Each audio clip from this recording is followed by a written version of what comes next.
This week on Art on the Air, we feature Cedar Lake Historical Association Executive Director Julie Zasada discussing the history of Cedar Lake and the museum at Lassen's Resort. Next, we have contemporary artist David J Robertson discussing his artistic journey. Our spotlight is on Birds of Paradise plus other art projects with Valparaiso Creative Council President Stephanie Swearington.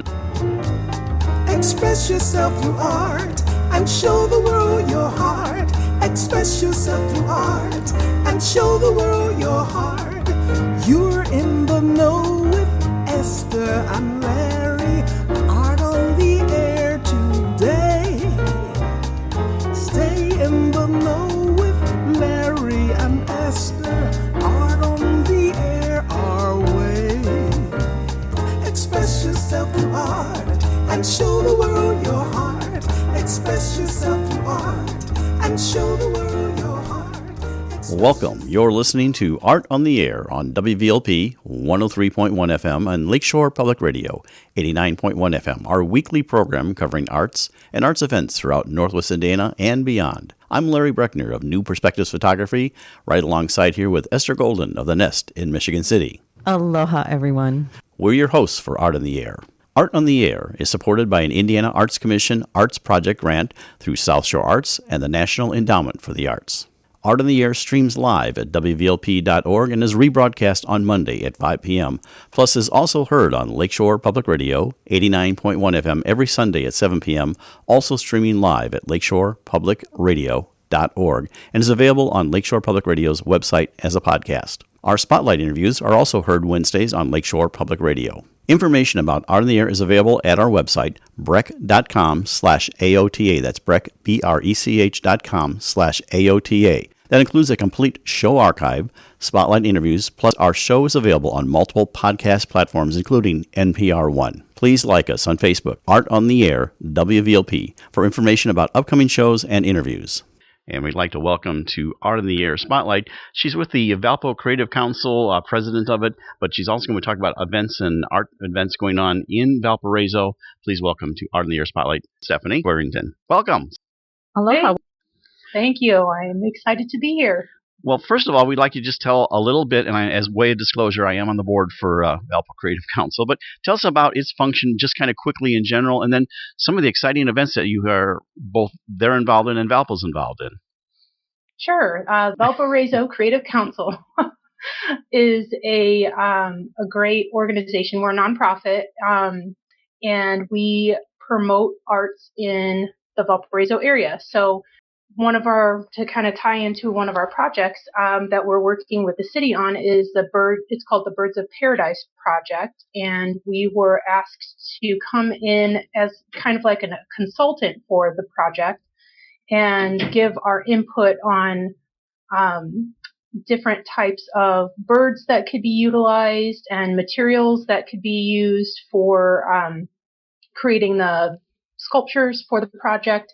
And as the board kind of got a little more immersed into that project, we decided, hey, let's sponsor as well one of the birds that are going to be on this bird hunt. So it's a scavenger hunt throughout the city to find all of these birds that are going to be located in a variety of areas, and there'll be little clues to get you from one bird to the next. And at the end of the hunt, there'll be a little prize. So it's very family friendly, or not. So if you want to go as just a couple or by yourself or with your children, whatever, it's just something to kind of draw people outside and into the city a little bit more. But also to promote the arts too. Stephanie, would this be considered a permanent installation, or does it have a time frame of being up and being deinstalled? As of right now, it's considered a permanent installation for the city. So, and how did you choose your artist? How did you decide to go with one? What was the discussion to go with one artist rather than multiple artists for each bird? What kind of spawned that was more along the lines of the actual material that it was going to be made out of, because the city said they wanted to have something that was not going to deteriorate as it is out in the elements. Because if you think of an art installation that's outside, you want to make sure that it's protected and not going to, rust or whatever. So They landed on metal, and the city said, hey, we have a great artist who works really exclusively with metals, and we think it'd be great to have that person come in and create mock-ups of these birds. And everyone just fell in love with the mock-ups that he made. We're like, yes, let's go with this guy. Wonderful. No, I was just going to say, and his name is Chad Copeland, and his work is fabulous. And the illustrator, who kind of was a great, I'm sure, inspiration, was Melissa Washburn, who did that wonderful book. And she is a former board member on the VCC as well. And the council kind of guided the city to choose her as well as the artist to be featured for that illustrator position for the book. Because as you're going on the bird hunt, there's a coloring book that goes along with it that you can color in pages with your kids or just on your free time. And then by the end of it, you have a fun little coloring book and project that you worked on with your kids. I see we're joined by Jessica Corral. She's also the marketing director for the organization. So, Jessica, tell us a little bit about Valpo Creative Council. We have just about 3 minutes left, and tell us about that. Oh, well, I mean, we've been just partnering up so well with the city, with the Birds of Paradise. I think that's just such a fun and exciting project that's coming down the pipeline. And I'm sure Stephanie has done a great job explaining that. And just future partnerships and other things that we're looking to accomplish as a team. Just a great, amazing group of people that are passionate about the arts and seeing it come to a whole new level of expansion for Valpo. So definitely excited to be a part of it and do whatever I can on my part. But if you have a specific question, I can definitely address it. I didn't mean to. Well, we didn't talk about the kickoff date on May 3rd. So can you talk about maybe what that will entail? Yeah, it's actually May 13th, and it'll be at 4 p.m. at the Rotary Garden, which is the new library garden across from the Valparaiso Public Library.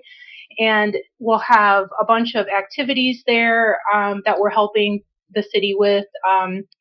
There's going to possibly be some vendors, like food vendors there. We're planning to have the artists there to talk a little bit about what their inspiration was for the project. And the mayor will be there too to kind of give it his ribbon cutting blessing for the first actual hunt that is going to occur with the birding people who will be in town for the birding festival in Chesterton. So that'll be kind of neat to tie all of that in together. Now, there's a call for artists also for the Valpo Art Festival, and we have just about a minute left. Tell us a little quickly about that and how to get in touch with Valpo Creative Council. Sure.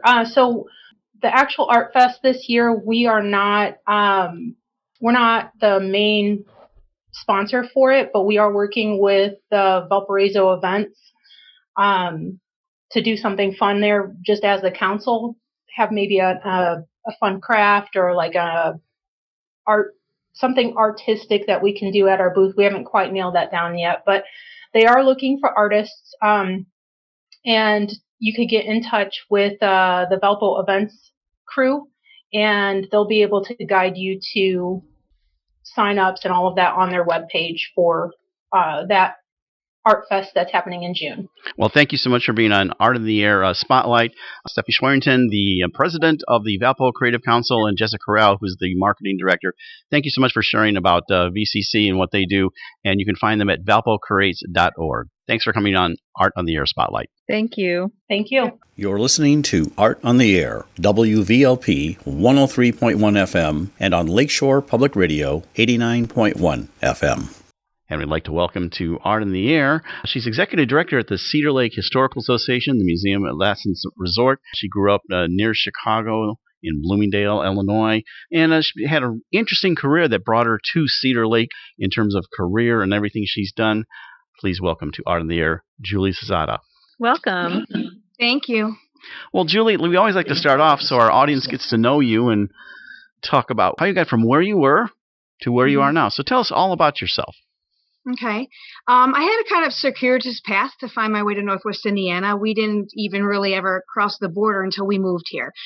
So growing up in Illinois, spent most of my time in the suburban Chicagoland suburbs, and again, grew up in Bloomingdale, and then went to college out in Joliet.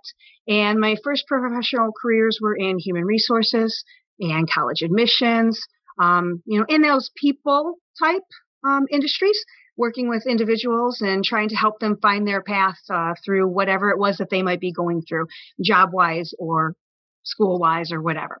So after that, we have, my husband and I have been married for about 24 years now. We have 5 kids, but when our first boy was born, I was working at the university at the time, and he was supposed to go to the babysitter's house and be a good boy all day long so that mom could go to work and be this career person that I thought I was going to be. And the phone calls started to increase in frequency. I can't get him to stop crying. I don't know what to do. I'm thinking, you have babysat like 100 children in your lifetime. Why can't you take care of my son? He's not that complicated. And so the phone calls happened just one too many times. And we decided, all right, clearly my path is being called, pulled in a different direction, and I should be staying home with our one son at the time. And about 1 month after we decided, all right, I'm going to stay home, we moved from Joliet to Hammond. That was our first place that we settled in Northwest Indiana, and found myself in the nonprofit world for the first time. And I really, really enjoyed it. I was involved with a program called Parents as Teachers.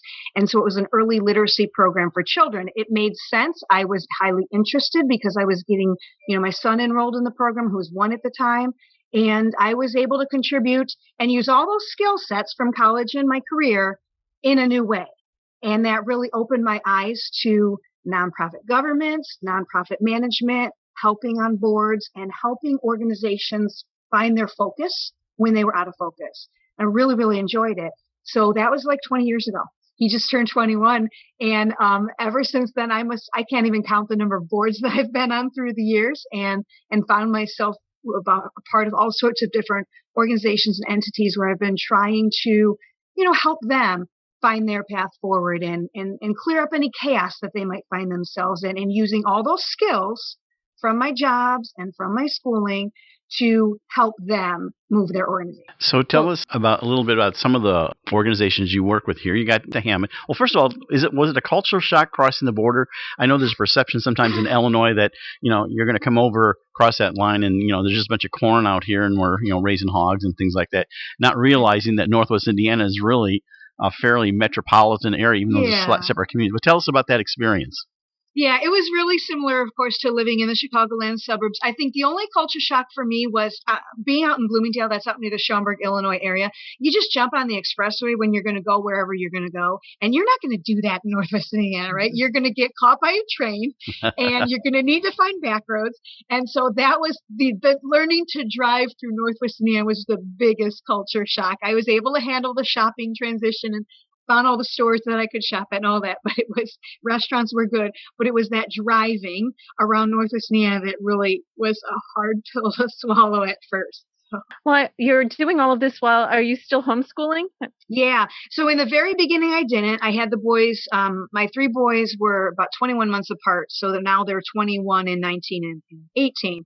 But back in the day, I did enroll them into public school. Then we were in private school for a little while. And then about 8 years ago, I decided, you know what? I want to homeschool. It's just a different environment, different world we live in. And I want to have a more active role in their education. And I found an organization that offered me curriculums that I could, buy my own books, follow their syllabus, but I was in charge of all of the teaching. And I liked that. I found that empowering and really enjoyed it. So I haven't looked back on that situation. And then the other thing that in some of the information you sent us, which I thought was so completely charming and something I hadn't really, you hear about marrying your high school sweetheart, but not your junior high school sweetheart. Yeah. For me, it was junior high. I met him at the tail end of 8th grade. So, but I can still throw that moniker in there. It was junior high. High. Yeah, absolutely. He was a couple of years older. He was in high school already, but that's how it works for men and women, right? So sweet. Yeah. So tell us a little bit about your career path. You're now in Hammond, and you started getting. I was in Hammond, yes, for 2 years. And that nonprofit that I told you I was volunteering for, Parents as Teachers, they decided to hold a meeting down in Cedar Lake, Indiana, at one of our satellite locations. And I'm like, okay, this is good. I'm going to go ahead and get in the car. I'm going to give myself an hour to get down to Cedar Lake because I had not really gone past south of Route 30 at that point. And I'm driving and I get to my meeting a half hour early. I'm like, oh, I guess Cedar Lake's not as far removed from Hammond as I thought it was. And I happened to look across the parking lot as we were waiting for my meeting to start. And there was a housing subdivision under development. I thought, oh, I'm going to get some brochures and take these home. And so I get home from my meeting. My husband's like, what do you mean we're looking at moving to Cedar Lake? I've never been to Cedar Lake. You just went for the first time today. But it was really fate, right? It was meant to be, if you want to use that terminology, because I came for a meeting that, again, was very focused on children and family and helping this nonprofit in their roles. And that's immediately where I found myself the minute that we got into Cedar Lake. I found myself being gravitated towards the things that the Parks Department was doing. And I wanted to help this community, possibly at the time, it was this total brainstorm, to help them start a new entity to bring a children's museum to Cedar Lake. Because I had 3 little boys and I was taking to children's museums, and I thought this would be cool. Why don't we tell the history of Cedar Lake to children in a way that they can learn the history through play? And so I just pulled out a college textbook on how to write a business plan and started writing a business plan one night when the kids were in bed and started shopping it around the community. And it didn't go exactly the way I had planned. I did start the nonprofit and I had a little team behind me, and I thought that was going to be my career path. But it took a turn. It took a turn to the Historical Association instead. Now, tell us, before we talk about the Historical Association, because we got some time about that, you had some interesting things you've done. You worked for United Airlines, Johnson & Johnson, University of St. Francis, and St. John Evangelist Parish. So tell us about some of those things that you did with those organizations. And then the cosmetic company thrown all in as well. Yeah, absolutely. I did have a 6-month stint in direct sales and found out I'm not a salesperson. I'm just not cut out for that. I don't mind, using the products and all that, but to actually pursue the career path, it just wasn't for me. But that was a really important learning experience.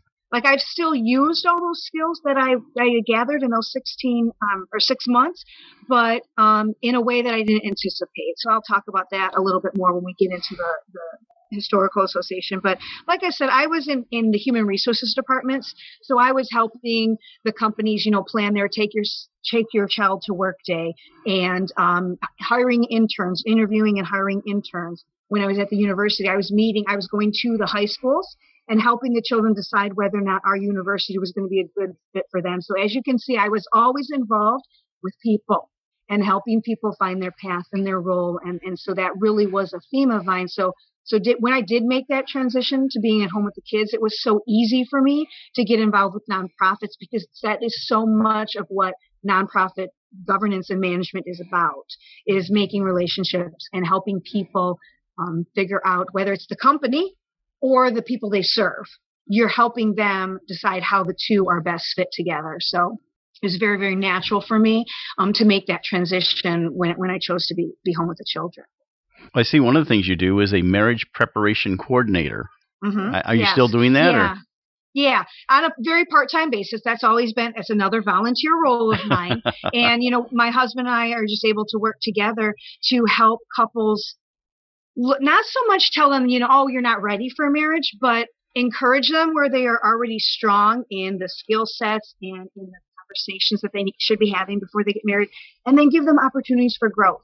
And say, have you ever talked about this before? Because maybe it's not a concern for you right now, but I'll tell you what, after the ring is on the finger, this might be a conversation that you need to have with your spouse. Why don't we have it now?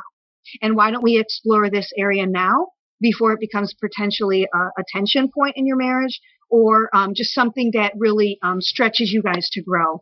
And so that's really what I've enjoyed about marriage preparation, is you're laying all of your pitfalls and your shortcomings bare in the effort of helping them prepare, and doing it in a way that's not their parents telling them how they should be living their lives. You're a disinterested third party, but you're a married couple with some years under your belt, and just giving them some advice that can be received more so from a big brother and a big sister kind of role instead of parents telling you how you should live your married life. That's true.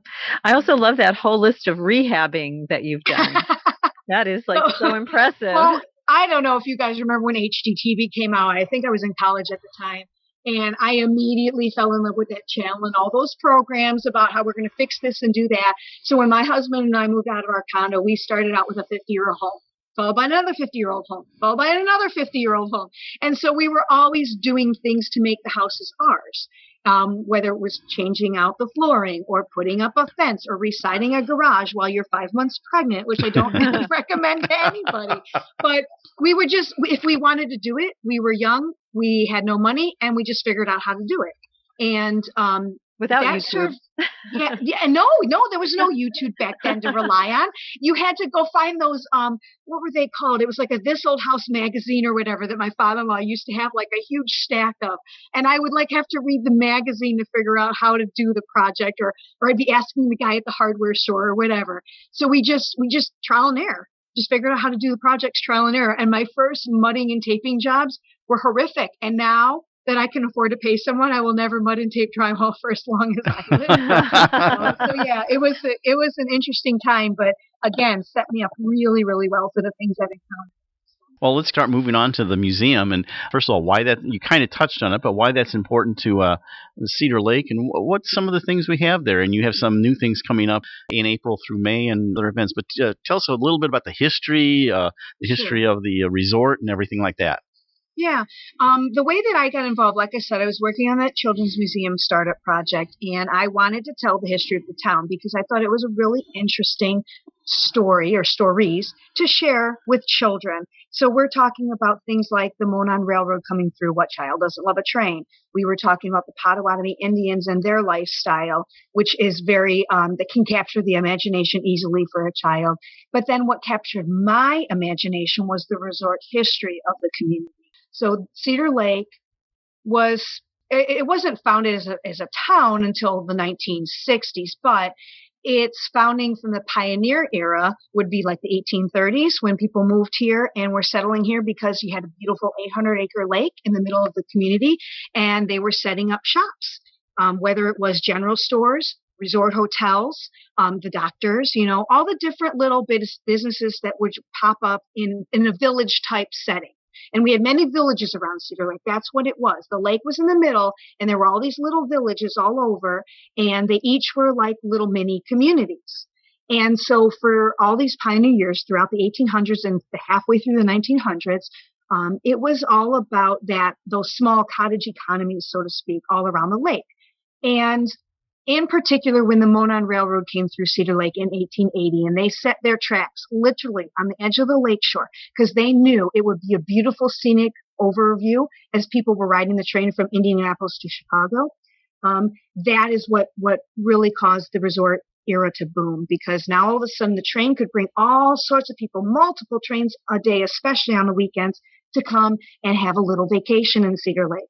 In a smaller way than what you would experience in Lake Geneva. That's kind of what was going on down here in Cedar Lake, Indiana. And so over 50 resorts popped up around the community through the 1880s till about the 1930s, the Depression era. And all these resorts were providing extensive summer activities for people. So people would come to camp. They'd come to stay in the resort hotels. They'd come for fishing. They would come to dance in the dance halls. We had a lot of dance halls in Cedar Lake. Come in water play. There were water slides that would go right into the lake, and teeter-totters and swings and diving platforms and all sorts of stuff like that. So people were coming to have summer fun on the lake to escape the city environment. There was a lot of industry in Chicago, of course, in the 1900s, early 1900s. And so they were coming to get a breath of fresh air, literally, and to frolic and to play. And so our particular resort that is now a museum, it was founded in 1896, and it was called Lassen's Resort. The Lassen family came from Chicago. They were carpenters, I believe, by trade, but had a vast interest in boating. So they came to Cedar Lake, and they bought a steamboat. And they started ferrying passengers back and forth from the Monon Railroad Depot on the lake's shore's edge to their property to come and play. And in 1903, they built a dance hall. 300 feet off the shore. So they went and put pilings out in the lake, out in the water, and built this gigantic dance hall that could accommodate 500 couples at a time. Wow. So we say there's no way by today's fire code standards that number was going to match, but approximately 1,000 people were able to be on that dance floor at a time, or be out on their pier. They added a buffet restaurant by like 1915. There was a saloon. They had all that water play that I was telling you about, water slides and things like that, but they didn't have a hotel. Okay, so 1896 is when the resort starts. But it wasn't until 1921, May 7th of 1921, that they opened their hotel. And it was really, really innovative, the way that they chose to create this hotel. So we had ice harvesting as an industry in Cedar Lake. And the ice would supply the Chicago stockers. This was for the meat packers to ship their meat across country. Well, anywhere where railroad tracks were running next to bodies of water, that's where they would harvest ice from, and then they could send it up to Chicago. So here in Cedar Lake, we had a company called Armour Brothers, and they were a meatpacking company in Chicago. So they had the ice harvesting business down here, and they had a boarding house where the men would live for the 6 to 8 weeks that they would be harvesting ice every winter. Mid 1910s into the 1918 kind of era, mechanical refrigeration is starting to be invented. You don't need to harvest ice as frequently as you used to, or in such quantities anymore. And the Armour Brothers decided, we're done. This industry is over for us. They abandoned the ice barns, and this boarding house is up for sale. The Lassen brothers have this thriving resort on the other side of the lake, and they need a hotel. So they bought the boarding house, gutted it, and slid it across the frozen lake in the winter of 1919 Wow. to their property in order to build their hotel. So literally half of our building was built in the 1890s on the opposite side of Cedar Lake and was brought over in 1919. Are there any images of that? Not of it actually happening. The only thing we have as far as to show proof of it happening was first person signed, notarized testimony that they were given the instruction, if she goes, bail. Like if the ice breaks, you leave the car, you leave the horses, whatever is trying to pull this building, you just bail and run for your life and let her go. So we have that first person account to give us that proof. So it's really neat. It's a really neat story. So I go to Cedar Lake and I come to the museum without talking about current things coming up, but just what in general can I see in the museum? Well, you're going to be on the 20 acres that the Lassen brothers had founded as their resort. So it's now owned by the town. And we have our Summerfest out there. We have the farmers market on the second and fourth Wednesday all summer long.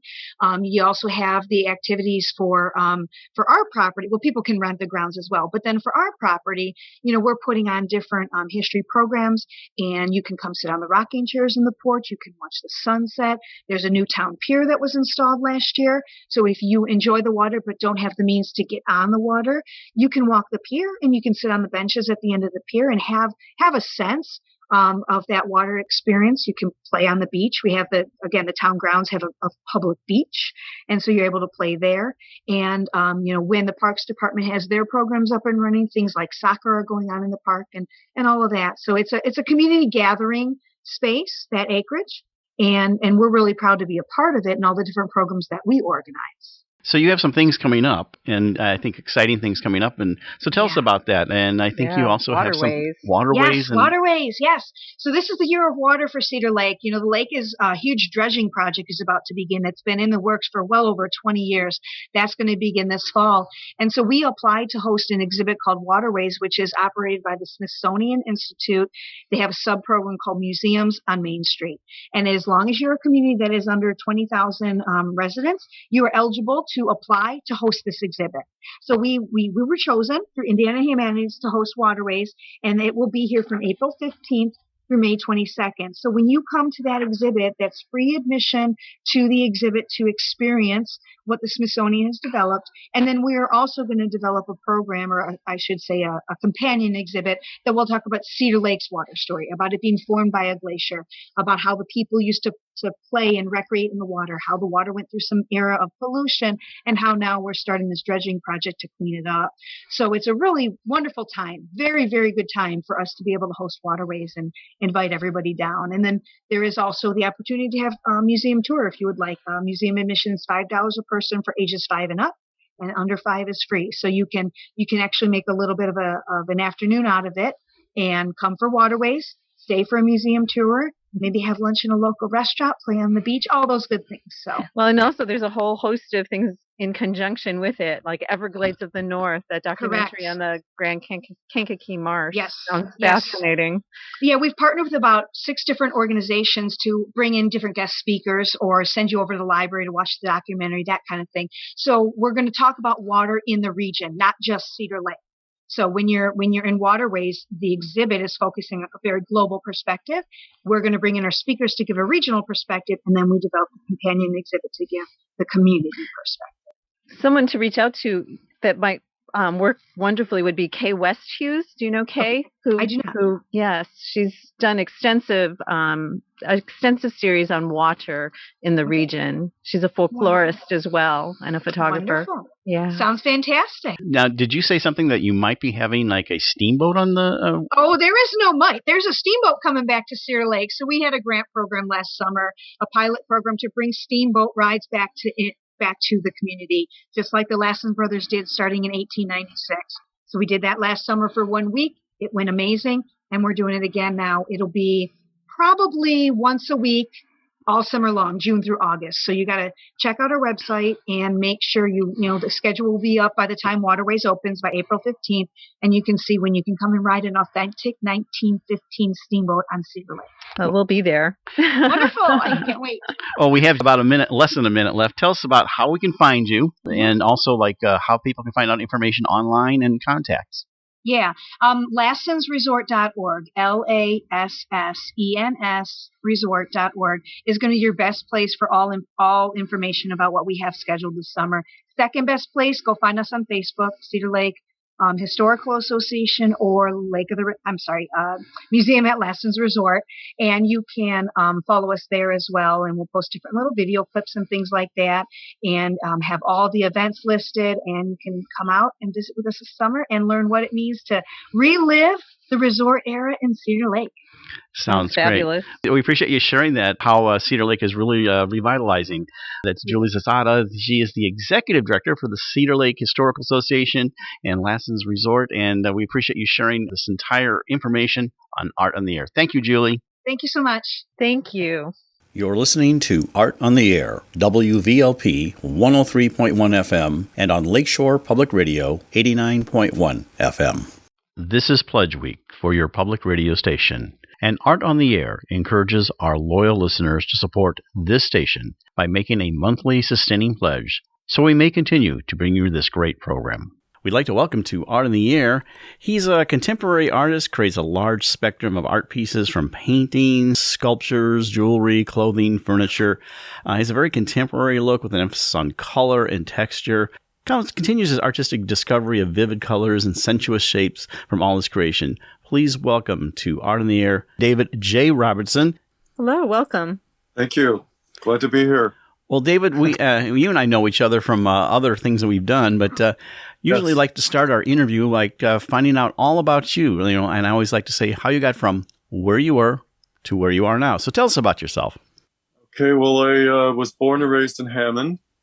And I went through the Hammond school system, which I thought was, back then it was an excellent school system.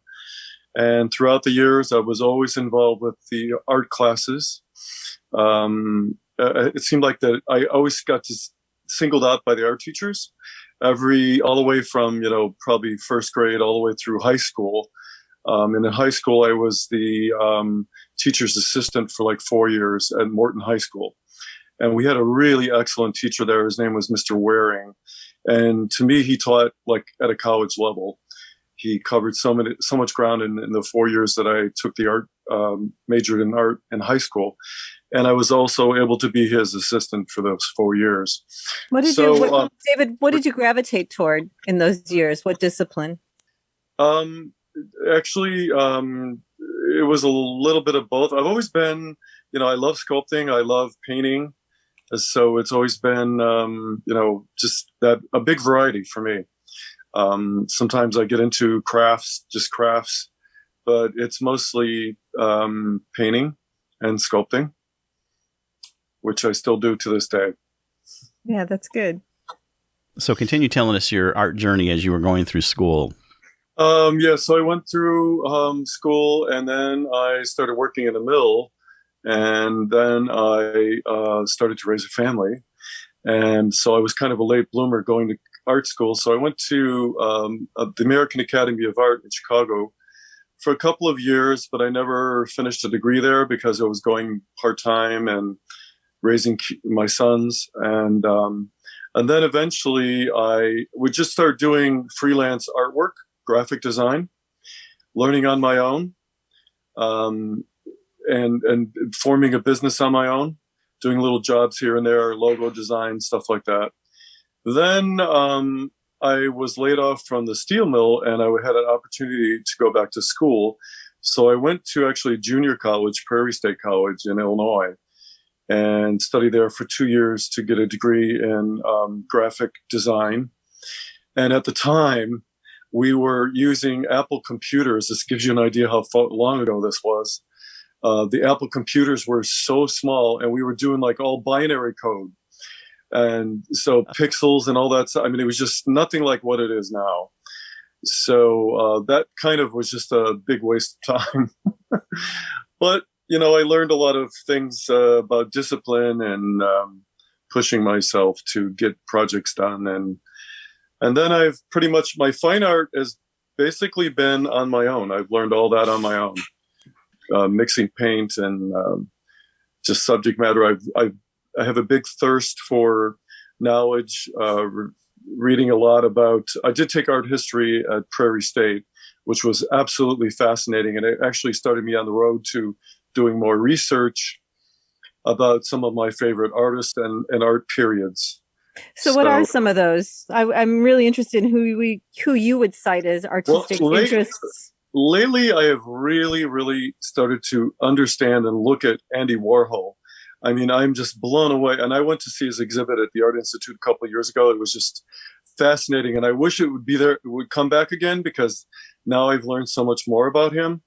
And I just have a great appreciation for his versatility and the things that he accomplished in his career, pushing himself, and why he did the Campbell Soup things and why he did, you know, the whole pop art thing. And of course, he was in a group of people in, you know, that term that be in the right place at the right time.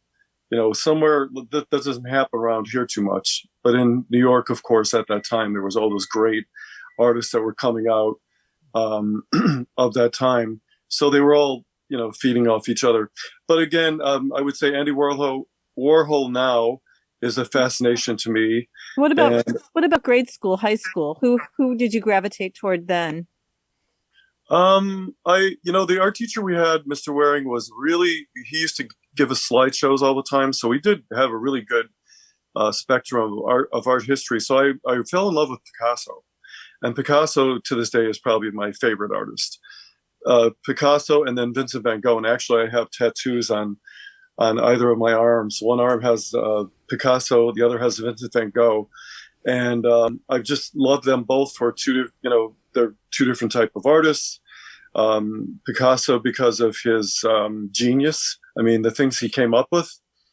I think he was just like, you know, I can't even imagine how he thought of the things he thought of and what he came up with. I mean, he's just, to me, was just so brilliant. And a lot of people don't understand and look back at his history that he was a very good realist. And he did, in the beginning, he could do realism like nobody's business. Yeah, beautiful portraits. Yes. I mean, he did something that he entered into a school, I think it was in Spain, and it was of somebody's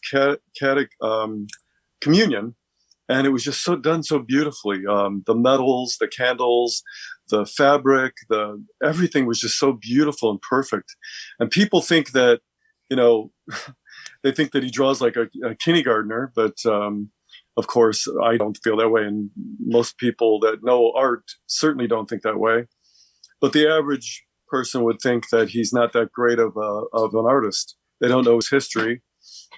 And then Vincent van Gogh, because I just fell in love with his work and his story and his passion for his art and his amazing talent. I mean, his use of color and texture and his subject matter.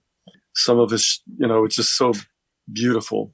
Yeah. So I'm exquisite. Some of those little ones are so exquisite. Oh, they're so exquisite. I don't know if you guys got a chance to go see that the immersible Van Gogh, where you went into those rooms. Did you guys get to see that? No, just on video.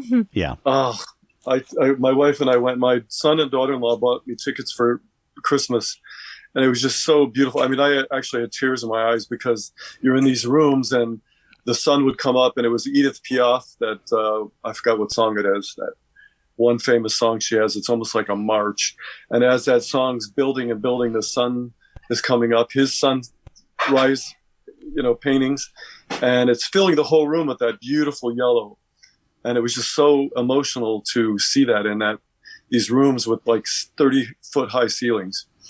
And if it ever comes back, try to get in there and see it. Completely. I know they have several. They have a new immersive exhibit. I can't remember who it is now. It's not Van Gogh, but anyway, describe your own work. I mean, I gave you an introduction, but tell us, and maybe how that's evolved over the years. You've talked about some of the influences, but maybe this being radio, we can't show it obviously, but describe for us your artistic renderings and how they are, your process too. The biggest thing for me has been the beauty of color. I just love color, and I could easily see something in the use of color. I mean, I could see a patch of color, a piece of napkin laying on the street or something, a paper plate that's like a fuchsia pink, and it'll inspire me to sit down and start working with that color. So color is probably my biggest thing. I love color, and I love working with color. And then eventually I've learned to work with texture. Texture is a big part of my work too. I've done a couple pieces where I've done like squeegees, Gerhard Richter paintings where he does the squeegee paintings. Right. I've done the same thing. It's just blending colors, the texture, layering. I like working with found objects sometimes. So that's fun. That painting behind you is interesting. That's by Terry Causey out of Florida. And this is I think I bought this from her 20 years ago, maybe. It's a paint or a photo transfer with resin over it then, but she's plus then she does interesting things before she does the resin as well on it. So she manipulates the emulsion quite a bit before she then puts that resin on top. They're really beautiful. I mean, I still really love it 20 years later. So yeah, it looks like it's got some beautiful blues and yellows. I can see. Yeah, and she's got there's the Beatles. This was commemorating the Beatles' trip to America in the 60s in Miami. So there's a lot of pictures of them on the beach and the Coppertone baby. There's so she does collages. It's like a collage? Yeah, it's like a collage of different, yeah. That's kind of what I'm getting into now too, is I'm seeing some work. I look at a lot of artists on YouTube, and I'm just fascinated by the process that artists use. Sometimes that just inspires me to do something. So I'm still big on texture. Color is probably the number one thing for sure.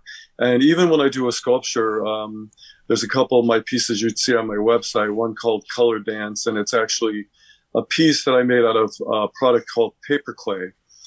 And I've been using paper clay probably for about 30 years. And it's an air dry product. I've worked in ceramic, I've worked in porcelain, I've learned how to make molds, I've done all that stuff, but I always go back to this paper clay because it's such a easy medium to use. And the piece that I have, pardon? And nice and lightweight.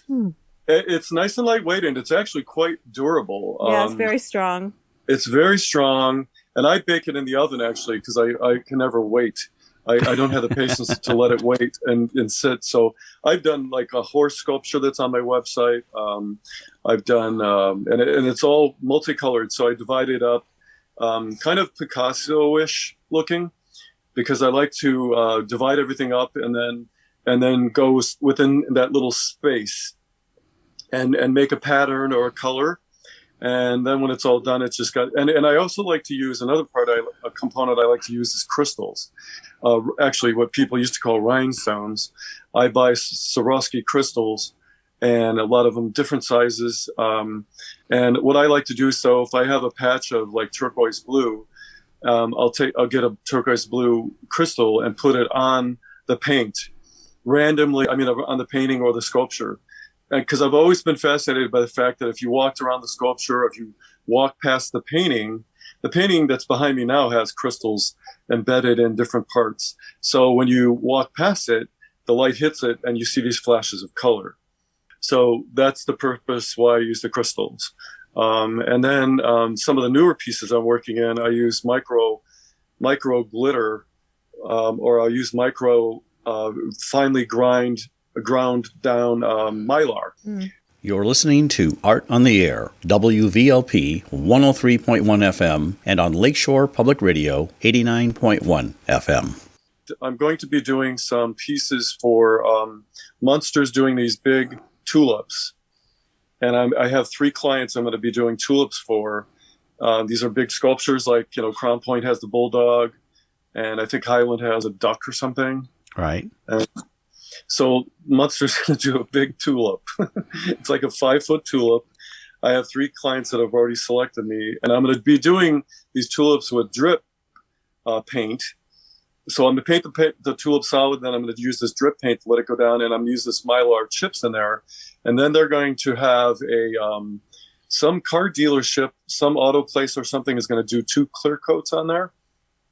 So that'll withstand the weather. And when the sun hits it, it'll have this beautiful sparkle to it. All the colors will, and I usually do, like, if I have a red paint, I'll put a red mylar chip in there. And so it's got this beautiful flash of red. And so I have a lot of fun with that, the visual effect of sparkle. I know, everything should have sparkle. That's funny because I was looking at a guy the other day. It's called, this guy has a place called Glitterville, and he covers everything with glitter. And that's going too far for me, but I could see why he likes it. And I definitely, some people have asked me, why do I do that? They said that they thought it was more leaning towards crafty than instead of artistic. So they thought instead of fine art, they would say it was more crafty. But I said, I don't care. I mean, I just like doing it. I think everybody that's, enjoyed my work enjoys that flash of color. It's subtle. You don't really see it until it's kind of unexpected. I have another piece that's in my on my YouTube channel, and it actually I take the camera and scan over it, and it's actually the same process where I build like little designs all over, and then I kind of go inside the cell and create all these different patterns or colors, or I might make a texture. So this painting in my foyer is like 75 by 55. And it's made of these cells that I built with foam core. And then I painted them inside, or I put found objects like crystals or wooden objects. And then I poured resin, clear resin. You mentioned resin. And I use resin a lot now too, because I really love that finish. It looks like ceramic. Mm-hmm. So this piece, when you see it, it's pretty cool because it looks like ceramic, but it's all these different cells of color. Color, texture, and it's a beautiful piece in my foyer. When the sun comes in the morning, it's just absolutely, I just love looking at it. It's been hanging there probably for 10 years or so, and it's never bored me. It's just, so that's kind of fun stuff I like to do. It's very nice when you can look at something, and depending on where you are in the room, you see a whole different side of it. You understand it in a whole different way. So yeah, it's kind of hard to get bored with something that constantly challenges your I think that's what art should be. I think it should be always, your eyes should always be exploring something new and different. And it's like the color dance sculpture I have. It's you look at it from all different sides, and it's you'll have to look it up when you see. I think it's on my website. I know it's on my Instagram page. I have a lot of stuff on my Instagram page, and actually, if you go to my webpage, davidjrobertson.com. The feed for Instagram is at the bottom of the page, and you could actually see videos. And I have videos where that sculpture color dance is on a turntable, and you could see all the 3 different sides to it. And I somehow it reminded me of, it just looked like colors that were dancing, the way it's just like the shape of it. So you'd have to get your own interpretation when you see it, but every different side is a different color. And on that, I used a paint called Shift Paint. I don't know if you're familiar with that. Yes. But it's like triple impregnated with the pigment. The color pigment is like triple. And so, well, I'm just trying to describe it to anybody that's listening, that it's a beautiful metallic, but it's like a heightened metallic. So you know what I mean? It's not like just a regular metallic. Does that describe it well? Yeah, I mean, yes, very much so. It's a very unique paint, and it's just beautiful when the light hits it. It's just incredibly beautiful color, the way the light captures. Well, 2 quick questions is about when do you expect the tulip things to actually be finished and on display? And what else are you looking forward to doing, artistically? Well, I'm continuously doing new stuff, although I've done so much stuff. My studio in my basement is like pretty full of work right now. But I'm actually looking into, I'm really getting into taking work that's a product that I could actually, this is weird, but I had this inspiration for taking egg cartons and painting them with inside with gold leaf and maybe some crystals, and combining them into like Louise Nevelson paintings were done with all these. She took all these wood shapes and put them into these huge, big canvases. So I would want it to be big, and it would be covered with like maybe 50 egg cartons going in different directions. And I would just take that, that cell and paint it in different colors, and then it would be a repurposed product. Right. I'm really into repurposing things in a unique way. So that's something I'm really big into now. Has COVID impacted you, like either artistically, one way or another? Maybe it's been more creative period, maybe not. Oh, yes, absolutely more creative. I had a lot of time on my hands to work, and it was really, it was a great exploratory time, and I did a lot of interesting things. And with the social media, that's the biggest thing. That's such a big deal. And I have, I have an Instagram page, I have a YouTube page. I just recently joined TikTok, which is a lot of fun. And I have my .com. And, but just that being isolated in COVID all that time and making all this new stuff, I had such a wonderful opportunity to share with people all over the world as they were sharing with me, which is just, that whole social media thing is such a fun and exciting opportunity to put your work out there. I've even had a couple celebrities find my work and liked some of the stuff I did, and they never bought anything, but maybe someday. So it's because you're out there. I mean, I think I have 2,500 followers, which is really nothing. There's some artists that have 50, 60, 70,000 people that follow them.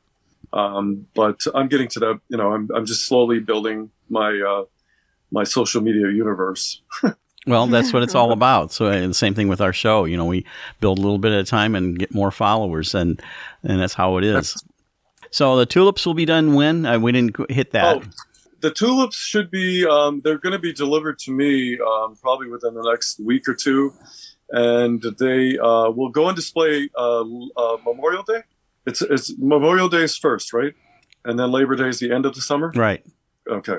So it's going to run from Memorial Day to Labor Day. And there's going to be 33 tulips all over Munster. I know where one of mine is going to be at Dr. Andy Koltzeritis' dental office in Munster on Ridge Road. And the other 2, I don't know exactly where they're going to be. But I'm looking forward to doing this work. It should be exciting. I have a show that I'm doing at a place called the Color Room. I'm doing a benefit for the hospice of, I think it's the Calumet Area Hospice. Right. I'm going to be teaching a simple kind of paint class, like a sip and paint, which I've done a couple times, which are very interesting, and they're a lot of fun, because some of these people that do this, they're so intimidated with paint and a canvas and a brush. And from what I understand, there's going to be like 35 to 40 women, and they're going to be drinking. Uh-oh. So that's going to be at the Color Room in Dyer. Very good. May 15th, they're going to have it. Quickly hit your website, Instagram. We're about ready to wrap it up here, David. Okay. So my website is davidjrobertson.com, and my Instagram is David J. It's always David J, because people don't put the J in there and they won't find me. So it's David J Robertson. Another artist, actually.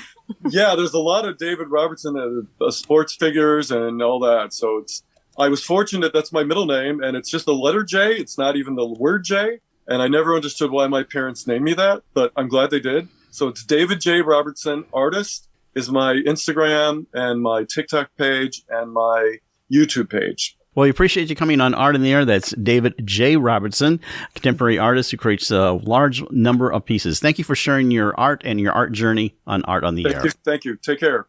You've been listening to Art in the Air, and we'd like to thank our guests this week on WVLP 103.1 FM and Lakeshore Public Radio 89.1 FM, our weekly program covering arts and arts events throughout Northwest Indiana and beyond. Art in the Air is heard every Friday at 11 a.m. and rebroadcast Monday at 5 p.m. on WVLP. Art in the Air streams live at WVLP.org and is rebroadcast on Monday at 5 p.m.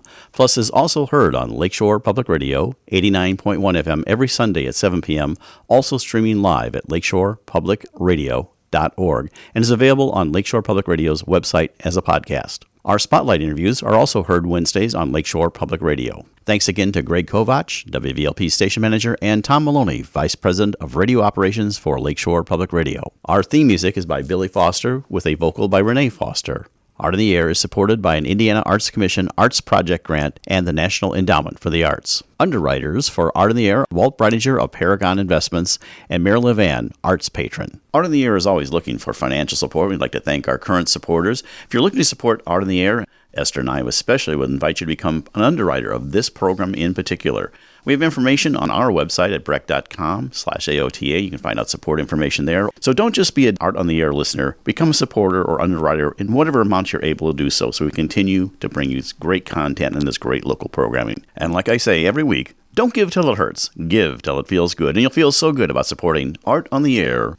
Information about Art in the Air is available at our website, breck.com/AOTA. That's Breck, BRECH.com/AOTA. That includes a complete show archive, spotlight interviews, plus our show is available on multiple podcast platforms, including NPR One. Please like us on Facebook, Art on the Air, WVLP, for information about upcoming shows and interviews. If you're interested in being a guest or sending us information about your arts-related event or exhibit, please email us at aota@breck.com. That's aota@breck, BRECH.com, or contact us through our Facebook page. Your hosts were Larry Breckner and Esther Golden, and we invite you back next week for another episode of Art on the Air. Aloha, everyone. Have a splendid week.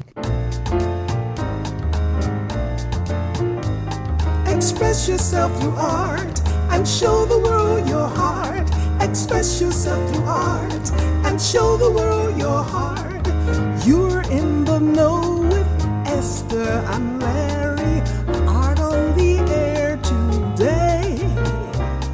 Stay in the know with Larry and Esther. Art on the Air our way. Express yourself through art and show the world your heart. Express yourself through art and show the world